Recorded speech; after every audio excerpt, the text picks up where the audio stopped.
What's up, guys, and welcome back to another episode of my Southampton career mode. Today we're going to start off with the game against Watford that we probably should have done the last episode, but I decided to just get a few last minute signings in, and I was running out of time regardless, and I'm running out of time right now, so I'm going to try my best to do this episode as quick as possible. I'm going to try to get in as much as possible, but I really don't know how much I can actually record today, so if anything, we'll for sure have one game, and then from there we'll see what happens. But yeah, we'll see.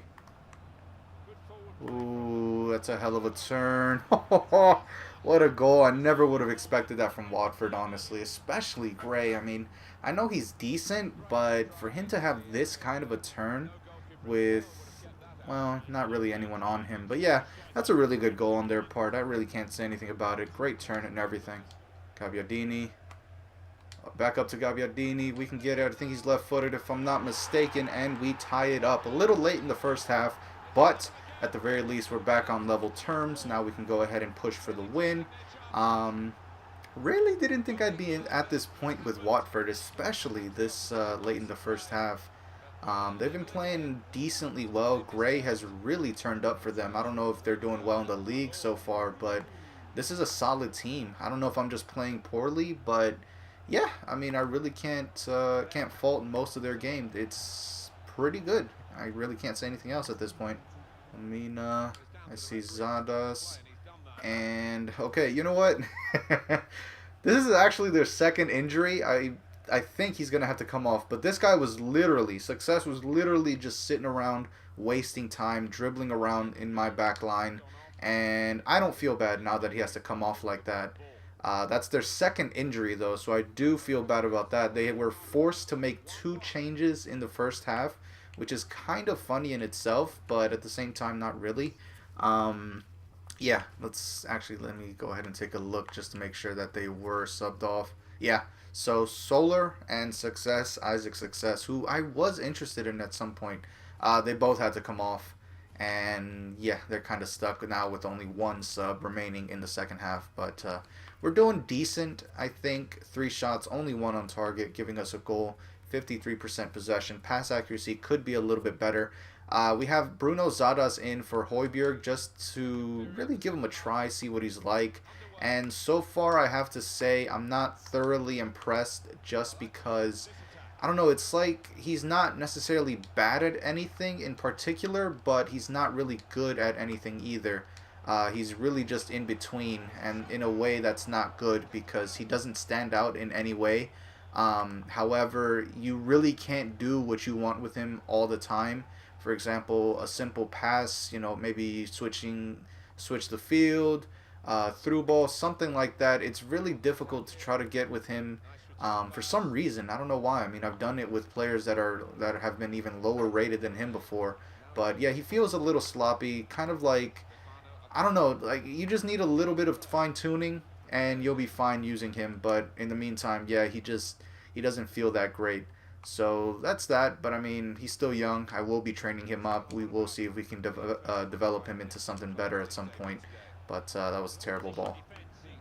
Redmond down to Guerrero. I see Gabbiadini making a run. Great run. And there it is. He gives us the second goal.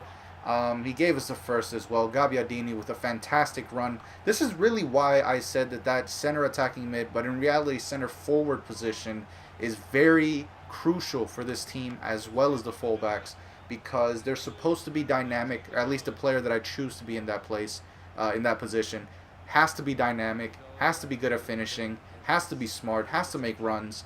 And here you are with Gabbiadini making a beautiful run, scoring his second of the game. He hasn't really scored so far this season, but he has turned up now, and it's beautiful because we now have the lead, and we can definitely start to put some pressure on Watford because even though they've been defensive up until now, with this deficit, they're going to want to attack a little bit more, and that's going to give me space to counter and do what I do best, which is just scoring against a desperate team. Here we go, just like I said. Redmond gonna shoot. Ah, oh, what a save, but almost. There you go, exactly as I said.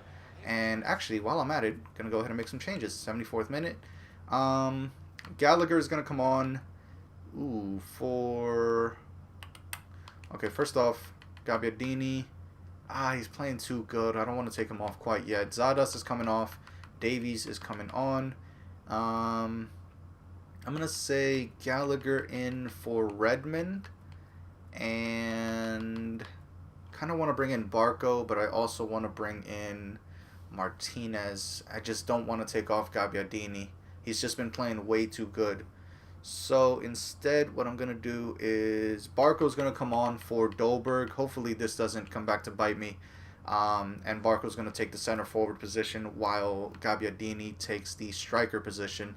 We'll see if this works. It may have been a mistake. I should have probably just gone ahead and sent in a second striker in for Dolberg and kept Gabbiadini at center forward because, I mean, he's just been playing well there all game. So I kind of maybe screwed myself, but we'll see. Mariapa Pereira sends it in. That's a really good ball. There it is. Ah, that's exactly what I didn't want to happen. They sent everyone forward, and I couldn't capitalize on it. I don't know why. What a lucky ball, honestly. I can't believe that neither Hoeded or Van Dijk was on Gray. The only guy that's been a true threat all game, and he's not man-marked. I can't believe it. Gabbiadini into Gallagher. Send it. Lamina. Lamina makes it 3-2. 90-plus minutes, and we get our goal. Wow. Didn't expect this at all, but we get what we needed. Yeah, I don't know. This was a very difficult game, and I don't know why. We haven't won yet, but, you know, yeah, there we go. It was pretty much a victory. I was just going to go super defensive there. Lamina gives us the winning goal. I cannot believe that we got to that point. Should have never done that. But yeah, Gray for some reason was just insane this game. I don't even know why or how.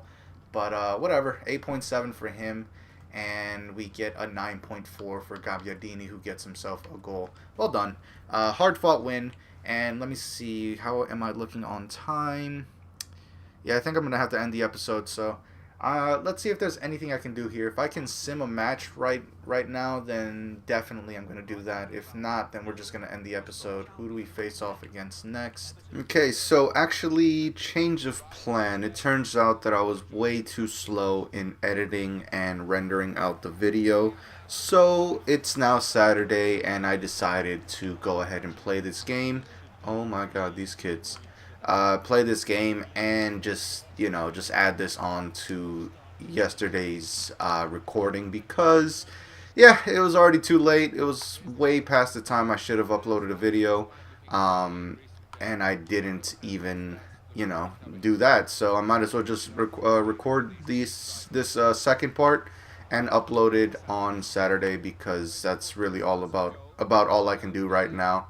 But right now I'm really debating about going back and going to restart this game because these kids are a problem. Yeah. Alright, Gabbiadini. I see Redmond. This can be a goal. This should be a goal. Redmond pushing up, shoots, and scores. There you go. He's up to 5 now. Still, I think, the league top scorer so far, even though we're pretty early on in the season.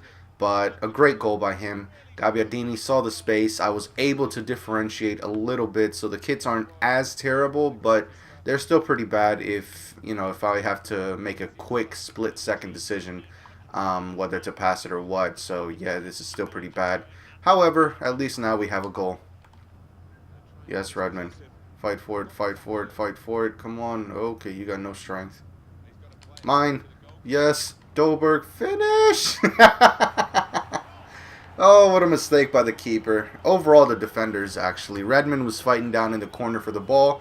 No strength on him, but he was still able to speed up to the keeper, pressure him, force him to make a mistake, and yeah, just slide in, collect the rebound. Dolberg is there. He's going to finish 2-0. Both our strikers have scored. And I think at this point, Crystal Palace is really going to start to feel pressured, and they're going to start to push forward way more, which means that we can get them on a counterattack or just really from normal play or whatever because, yeah, I mean, we're going to be able to get them. And I think we could actually end up reaching about at least 4 goals this game. We'll see. Yes, Højbjerg. Yes, Højbjerg. Come on, Redmond. Your run. Okay, I wanted to give it to Dolberg. No, Redmond. He just needs some finishing stats and whatnot, and he'd be insane. His end product is still lacking a little bit, but he gets in such good positions. Oh, it's halftime. Okay. Yeah, I mean 2-0. We're doing really well. It should be at least 4-0 right now. 9 shots, 4 on target. Redmond has had easily the best opportunities of this game. The main problem, though, is that his end product really isn't quite there. He can finish and whatnot, but when it comes to real clinical finishes or, real game-changing finishes, it's not really his cup of tea. He's great in basically getting into a position to score, but after that, it's really just hit and miss. Um, so yeah, we'll see. But I mean, eventually we will either train him up or just replace him. Probably just replace him, considering the amount of strikers we have. But yeah, I mean, we'll see. Right now, we're just enjoying what we have. Oh wow, Guerrero fighting for it. I see Dolberg. We can get the third here. Has to be. Has to be. Dolberg finishes it 3-0. He's the one that definitely has some end product on him. And we're going to go ahead and make some changes because it's already past the 70th minute. Lamina's coming off for, where is he? Davies. We could probably throw in Zadas, but I really don't want to. Gallagher is coming on.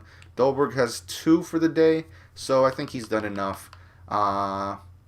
We're winning pretty well, or by quite a margin, so that means that we have more than enough time for Sparks to play, and it wouldn't be too bad because even though he is 53 rated, he does need to get as much game time as possible, and the only way to do that is really if we're already destroying the current team, and in this case we are. So let's get Sparks some game time.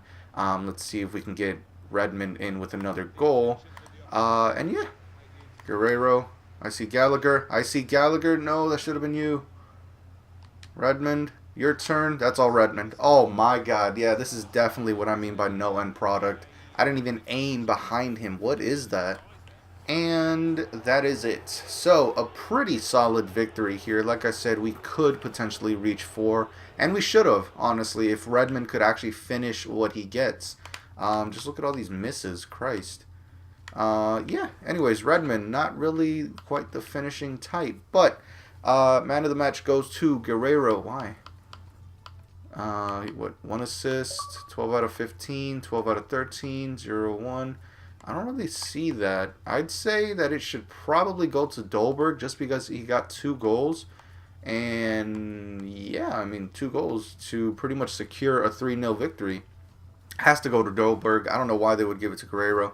But nonetheless, this is when I'm going to actually end the episode. And this episode is now going to be going up on a Saturday. So, as always, thank you so much for watching. Leave me a comment. Subscribe if you're new.